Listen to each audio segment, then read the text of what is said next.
Hello again, this is Evie, and we're back with my BDSM 101 series again, and this time I'm going to go over the very basics for everyone, and today I'm going to be talking about just the definition of what BDSM is, and then some of the roles that people have within BDSM.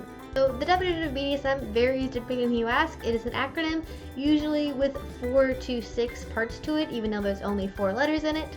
The B stands for bondage, the D for discipline or dominance, the S for submission or sadism, and the M for masochism. BDSM contains a really wide variety of kinks, fetishes, and relationships that correspond to those 4 to 6 words within BDSM, and it also has a unique underground subculture associated with it that helps people who are into BDSM find each other and help find relationships.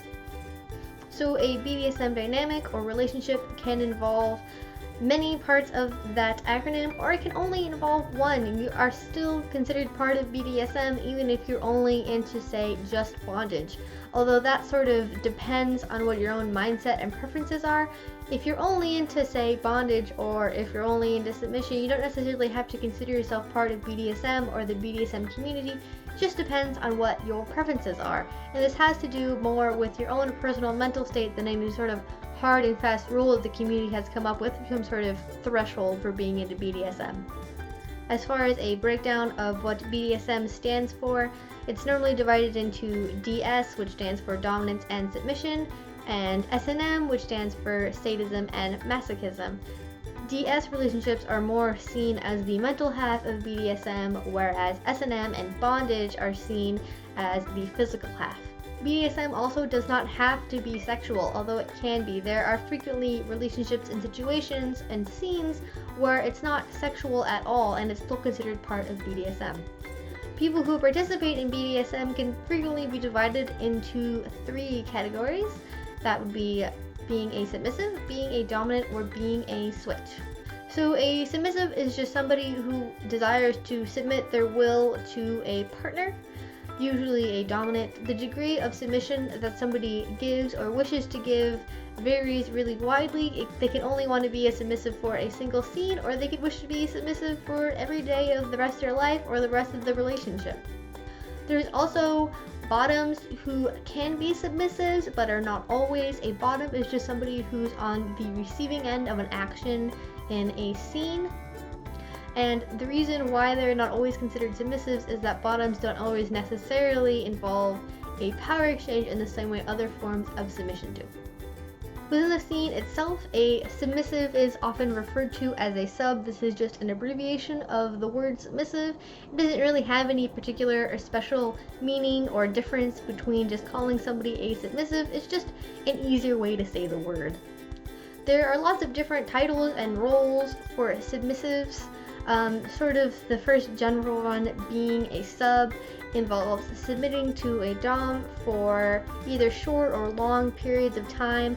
However, in a submissive relationship, you don't normally have what's called a total power exchange, which is what I mentioned earlier. A submissive normally retains some autonomy and still has decision-making power either with their own lives or within the relationship.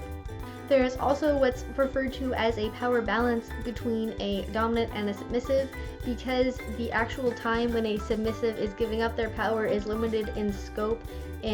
For a submissive, there tends to be a sort of a 50-50 balance in the power between a submissive and a dominant, even though the relationship on its surface can seem like the power balance is more extreme, because the submissive does retain so much of their own autonomy and decision-making ability.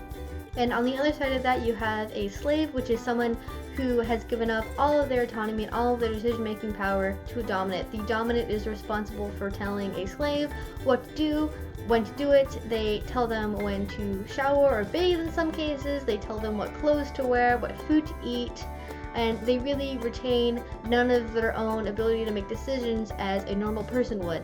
Now, this normally lasts throughout the entirety of a relationship, but not always.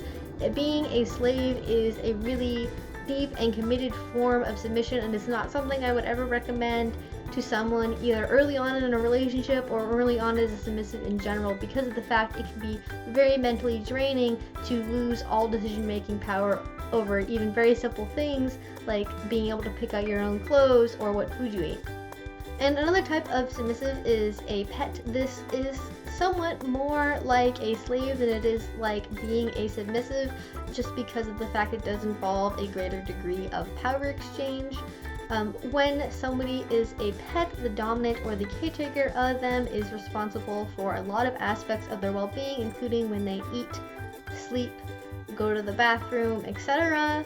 This isn't something I would recommend somebody do every hour of every day all the time, because it can be, again, extremely mentally draining. And on top of that, generally when people go into pet space, they lose their ability to make rational decisions in the same way a normal human does, and at the same time their thoughts become extremely simplistic and they are unable to make informed choices in the same way a fully mentally aware human is. There are so many other kinds of submissives out there, but for the sake of time, I'm just going to list them. Being a little is really common, although not all littles are submissives. There's being a service submissive, which is like being a maid. I have a whole other video on that. If you want to check it out, I will leave it in the description. There's also rope bottoms, primal prey, brats, and masochists. There are all sorts of different kinds of submissives, and these different roles and titles can overlap with each other a lot. Okay, now on the flip side of that, there is a dominant. Whereas a submissive wants to give up power, a dominant wishes to possess power over another person. A top can also be considered a dominant, but unlike a dominant, there is again that lack of power exchange. A top is generally the person who is performing the action within a scene, although they are not generally in control of the bottom's livelihood or make decisions for them. Okay, so the first type of dominant is a protector. This is sort of a temporary type of being a dominant, where there's not power exchange within the role as a protector. It does involve taking care of a submissive and guiding them through the BDSM community when they're not otherwise in a relationship with another dominant. Like with submissive, there is a common abbreviation within the community for dominant, and that's normally DOM. That's usually either spelled D-O-M, or for female DOMs, D-O-M-M-E.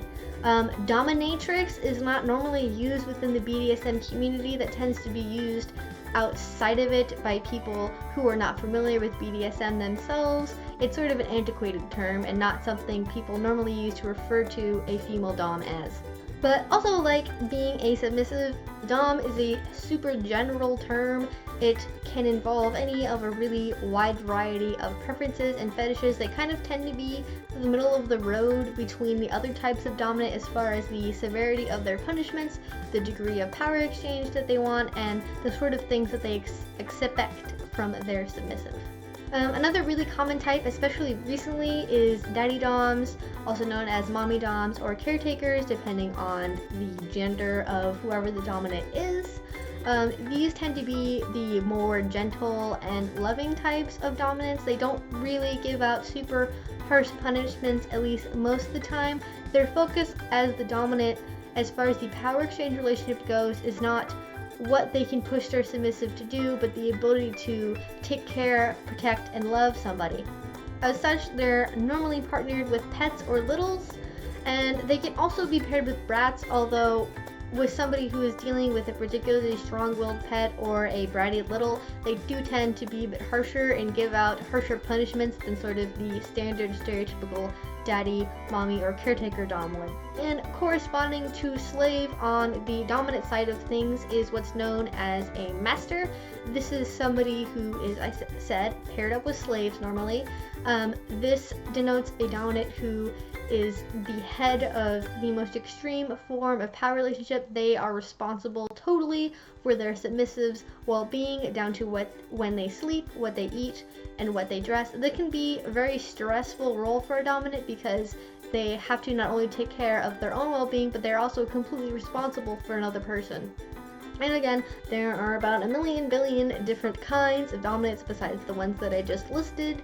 There are also trainers and handlers, particularly for pets. There's primal predators, rope riggers, brat tamers, and sadists, and of course, any of a really wide variety of titles. Really, anything you can come up with, you could probably call a dominant, because None of these things that I've talked about today are really hard and fast rules, as this is exactly what a slave is, this is exactly what a master is. It's totally open to interpretation and whatever the person using the title thinks of themselves as.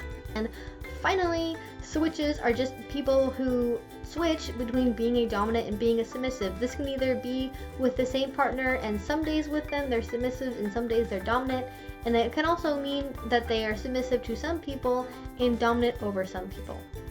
Okay, that's really all I wanted to talk about today. There is a ton to go over when you're first getting into BDSM, so I'm going to keep this as part of my BDSM 101 series, and I'm going to be talking about power exchange relationships and probably a couple other things if I can fit it in to my next video later this week, and I will see you later. Bye-bye.